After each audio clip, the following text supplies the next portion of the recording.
అపోస్తలుడైన పేతురు రాసిన 2వ పత్రిక 2వ అధ్యాయం 5వ వచనం నుంచి చదువుతున్నాను.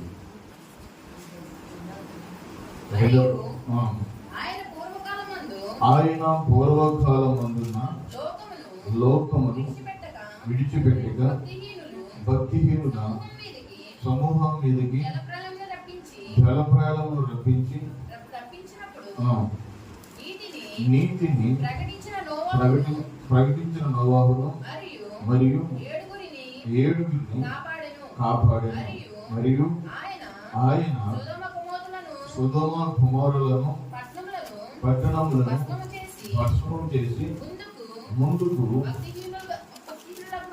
భక్తిహీనులకు వారికి వాటిని దృష్టాంతములుగా ఉంచుటకై వాటికి నాశనము విధించి దేవుని స్తోత్రం చెప్తున్నాను.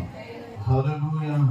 ప్రియులారా, చదవగల వాక్య భాగాన్ని మనం జ్ఞాపకం చేసుకుంటున్నప్పుడు అపోస్తలుడైన పేతురు గారు తన పత్రికలో రాస్తూ కొన్ని ప్రాముఖ్యమైన విషయాలను ఇక్కడ మాట్లాడుతూ ఉన్నారు. దేవుని వాక్యం తెలియపరుస్తున్న మాట ఏమిటంటే, మరియు ఆయన పూర్వకాలమందున లోకమును విడిచిపెట్టక భక్తిహీనుల సమూహం మీదకి జలప్రయాణం రప్పించినప్పుడు నీతిని ప్రకటించిన నోవహును మరి ఏడుగురిని కాపాడెను. దేవుని స్తోత్రం చెప్తున్నాను. ప్రియులారా, ఈ మాటలు మనం జ్ఞాపకం చేసుకోవాలి. దేవుడు వాక్యం చెబుతున్న మాట ఏమిటంటే, మరియు పూర్వకాలమందున లోకములు నోవహు జీవించిన ఆ తరములు దేవుడి పేర భూమి మీద నరులను పరిశీలించి చూడగా అందరూ కూడా పేర దారి తొలగి జీవిస్తున్న దినాలువి. పేర దేవుడు ఏం చేశాడయ్యా అంటే, వారికి సువార్తను ప్రకటించాడు. సువార్తను ప్రకటించడానికి తన భక్తులను పంపించాడు. వారు సువార్తను ప్రకటించారు. నోవాహు కూడా వెళ్ళి ప్రకటన చేశాడు. ఇవాళ జలప్రయాణం భూమి మీదకి రాబోతా ఉంది కనుక మీరు వాడలోనికి రండి అని మీద సువార్తను వారికి ప్రకటన చేస్తూ వచ్చారు. ప్రకటన చేస్తూ ఉన్న సమయాల్లో వారి దేవుని వాక్యానికి లోబడలేకపోయారు. పేరు నోవాహు పేర సువార్తను ప్రకటిస్తూ ఉన్నప్పుడు అందరూ కూడా ఎగతాళి చేశారంట. అందరూ కూడా అపహాసిస్తూ వచ్చారంట. ఇవి అంటున్నారు, ఇప్పుడు మాడలు తయారు చేస్తున్నాడు, వీడొక్కడ మాడులో ఉంటాడు అన్నట్లుగా హేళన చేస్తున్న సమయంలో దేవుడు నోవాహుకు చెప్పిన దాన్ని నోవాహు చేయడం మాత్రం ఆపలేదు. దేవుడి స్తోత్రం చెప్తున్నాను. దేవుడే చెప్పాడు చేయమని. కానీ అప్పుడు భూమి మీద వర్షమైన లేని దినాలని అటువంటి సమయాల్లో మీద దేవుడి పేరు చెప్పాడు, జల ప్రయాణంతో నేను నాశనం చేయబోతున్నాను అని ప్రకటన చేశాడు. కనుక ఇక వార్త విన్న ఆ వార్త విన్న వారు అందరూ కూడా హేళన చేస్తూ ఉన్న సమయాల్లో దేవుడి పేరు ప్రకటన చేసిన తర్వాత వాడు సంపూర్తి అయింది. సంపూర్తి అయిన తర్వాత దేవుడు నోవాహుతో చెప్తాడు, నోవాహు నీవును నీ ఇంటి వారును వాడలో ప్రవేశించండి. దేవుని స్తోత్రం చెప్తున్నాను. నీవును నీ ఇంటి వారు వాడలో ప్రవేశించండి. అదే రక్షణ వాడ.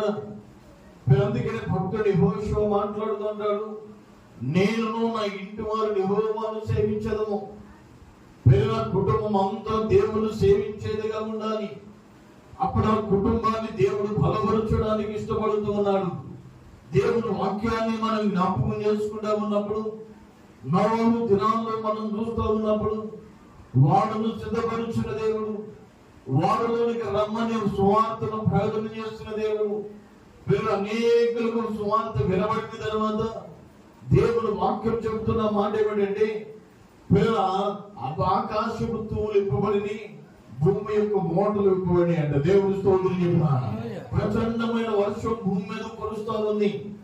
ప్రచండమైన వర్షం భూమి మీద కురుస్తా ఉన్న సమయాల్లో దేవుడు చెప్తున్నాము, నీవు నీ ఇంటి వారు వాడలోనికి వెళ్ళిపోండి.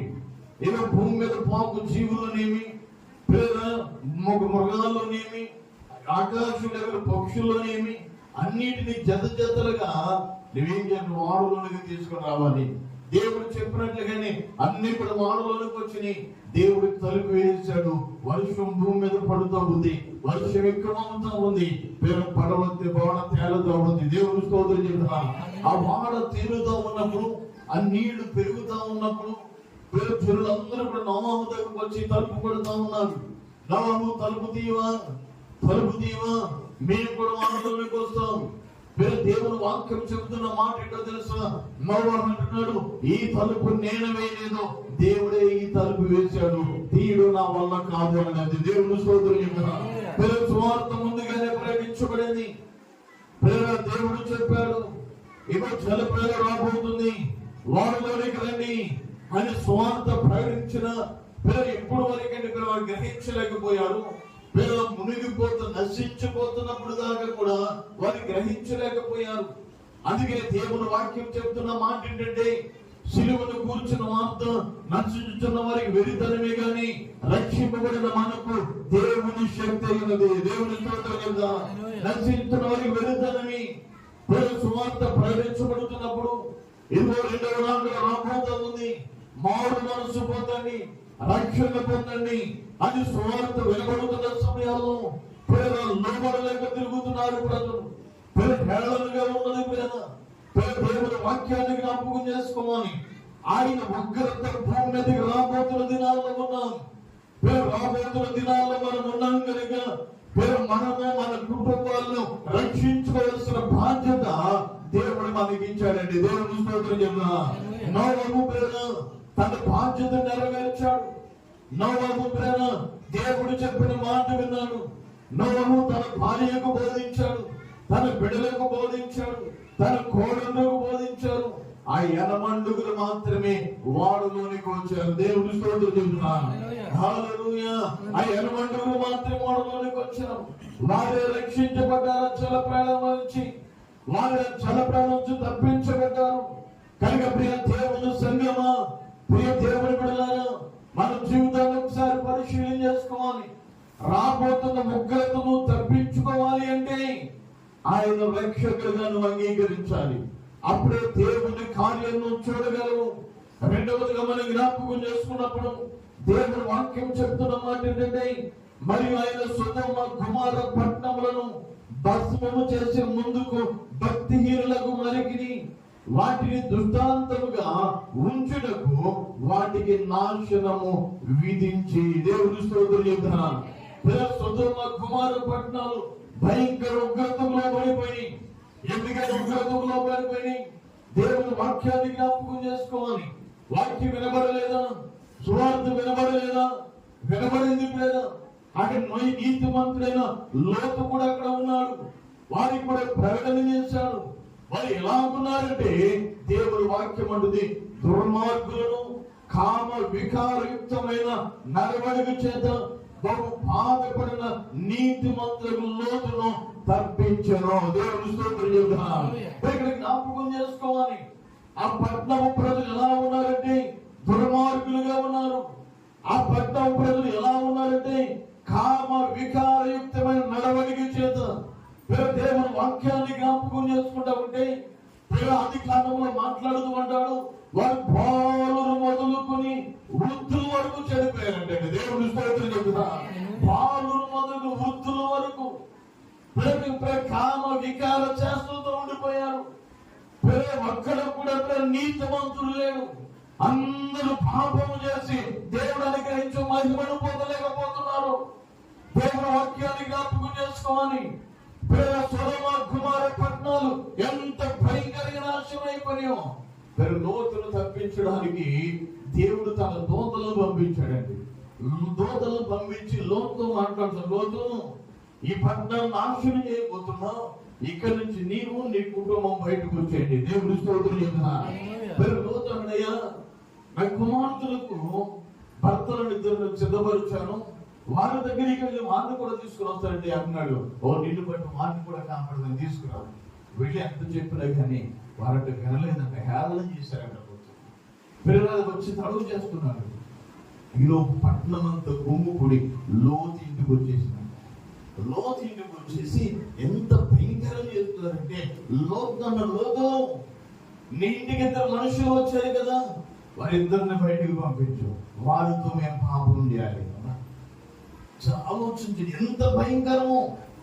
ఆ ఇద్దరు మనుషులు బయటికి పంపించు అన్నట్టు లోతు, అయ్యా మీరు వారి నా ఇంటికి అతిథులుగా వచ్చారని ఎంత చెప్పినా దొమ్మిగా పడుతున్నప్పుడు చిక్కన్న చీకటి అక్కడ కలగజేసి లోతును తన భార్యను తన బిడ్డల్ని చేయబట్టి వెలపలి తీసుకుని వస్తున్నారు. దేవుని స్తోత్రం చెప్పాలి.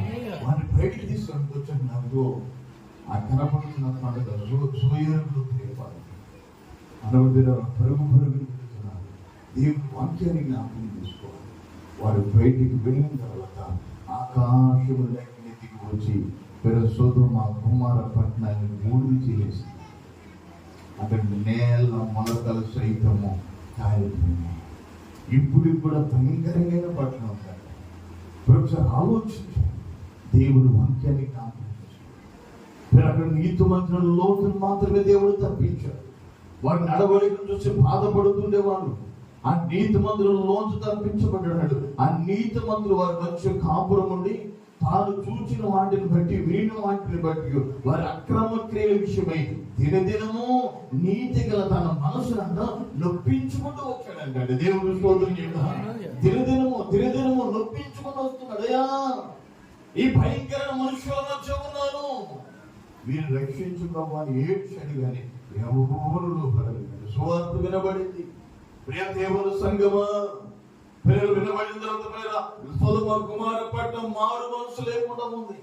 ఆ పట్టణంలో ప్రార్థన చేసేవారు లేరు. అబ్రహాం విజ్ఞాపన చేస్తున్నాడు, ఆ పట్టణంలోకి 50 మంది నీతి మంత్రులు ఉన్నారేమో, నువ్వు నాశనం చేస్తావా? దేవుడు 50 మంది నీతి మంత్రులు నాశనం చేయను. ఒకవేళ 40 మంది ఉన్నారేమో నాశనం చేయను. ఒకవేళ 30 మంది ఉన్నారేమో నాశనం చేయాలంటాడు. అయ్యా తుమ్ముని ధూళిని నీతో మాట్లాడడానికి తెగిస్తున్నాను. ఒకవేళ 5 నీతి మంత్రులు ఉన్నారేమో, దేవుని స్తోత్రం చెప్పినా అంటే 5 నీతి మంత్రులున్న ఆ పట్టణాన్ని నాశనం చేయను. దేవుని స్తోత్రం చెప్పినా ఎంత కృప కలిగిన దేవుడు.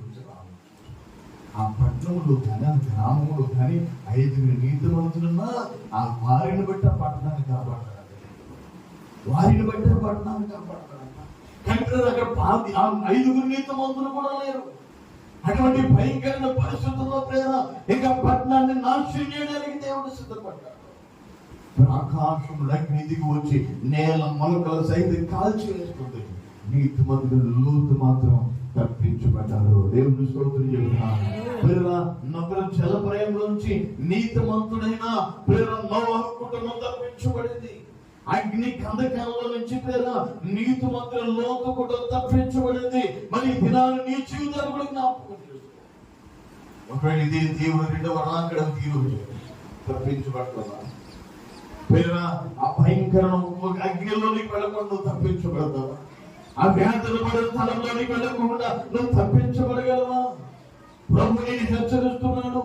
ఇదే రక్షణ దినము, ఇదే అనుకున్న సమయము. రేపు నీది కాదేమో. ప్రభు నేను హెచ్చరిస్తున్నాడేమో. ప్రభు నీతో మాట్లాడుతున్నాడు. ఇక మారు మనసు లేకుండా ఉన్నావేమో, ఇక రక్షణ లేకుండా ఉన్నావేమో, ఇక దుర్మార్గతను జీవిస్తున్నావేమో, ఇక కామ వికారమైన ఆ శాస్త్రంతో బ్రతుకుతున్నావేమో, ఇక భయంకరమైన లోక సంబంధమైన వాటిలో నువ్వు తలపులుస్తూ అలాగే బ్రతుకుతున్నావేమో. ప్రభు హెచ్చరిస్తా ఉన్నాడు. ప్రభు నీతో మాట్లాడుతూ ఉన్నాడు. ప్రభు తన కార్యాన్ని వెల్లడిపరచడానికి ఇష్టపడుతున్నాడు. కనుక మన జీవితాన్ని జ్ఞాపకం చేసుకున్నాం. ఎందుకని ప్రభువులో పడలేకపోతున్నాం? ఎందుకని విధేయత చూపలేకపోతున్నాం? ఒకసారి ఆత్మీయ జీవితాన్ని పరిశీలన చేసుకో. ప్రభు నీరు దాటి వెళ్ళే దేవుడు కాదు. ప్రభు నీరు బలపరచడానికి ఇష్టపడుతూ ఉన్నాడు. కనుక లోపల వెలుగుతున్నావా లేకపోతే లోపడలేకపోతున్నావా? ఒకసారి దేవుడు వాక్యాన్ని ఒకసారి పరిశీలన చేసుకో. దేవుడు వాక్యం మాట్లాడుతున్న మాటలు ఒకసారి చూద్దాం. యోనా గ్రంథము 3వ అధ్యాయము 1వ వచనాన్ని ఒకసారి మనం చూస్తూ ఉన్నప్పుడు దేవుడు వాక్యం మనతో ఆ మాట్లాడుతున్న మాటలను ఒకసారి జ్ఞాపకం చేసుకుందాం. యోనా గ్రంథము 3వ అధ్యాయము 1వ వచనం నుంచి మనం చూస్తే దేవుడు వాక్యం మాట్లాడుతున్న మాటను చూద్దాం. అంతటా యెహోవాకు 2వ మారు యోనాకు ప్రత్యక్షమై సెలవిచ్చినదేమనగా, నీవు లేచి నినివే మహాపురమునకు పోయి నేను నీకు తెలియజేయు సమాచారం దానికి ప్రకటన చేయము. దేవుని స్తోత్రం చెప్తున్నాను. మరి మాటలు జ్ఞాపకం చేసుకోవాలి. నోవాహుతో దేవుడు మాట్లాడుతున్న నోవాహు యోనాతో మాట్లాడుతూ, యోనా నువ్వు నినివే పట్టణానికి వెళ్ళు, నినివే పట్టణానికి వెళ్ళు, పట్టణం నాశనమైపోతుందని ప్రకటన చేయి. యోనా ప్రేర నినివే పట్టణానికి వాడరేవుకి వెళ్ళి అక్కడ నినివే పట్టణానికి వెళ్ళవచ్చు. వాడు ఎక్కడ మానేసి తార్షీషు పట్టణానికి వాడిక్కాడంటే ఇప్పుడు అనుకున్నాడు, ఇంకా నాశనం అయిపోయి పట్టణానికి వెళ్ళి నేనే సువార్త ప్రకటన చేస్తాం. ఇక ఎలాగో నాశనం అయిపోతే నాశనం అయిపోయి ఇంకొక చోటికి వెళ్ళి ప్రకటన చేద్దాం అని ప్రకటన బయలుదేరి వెళుతా ఉన్న సమయాల్లో దేవుని కోపం రగిలిపోయింది. ఏ వాడ మీద అయితే యోనా బయలుదేరి వెళుతున్నాడు, సముద్రంలో భయంకర తుఫాను పుట్టి ఆ వాడను కొడతా ఉందంట. దేవుని స్తోత్రం చెప్తున్నాను. ఆ వాడను కొడతా ఉంది.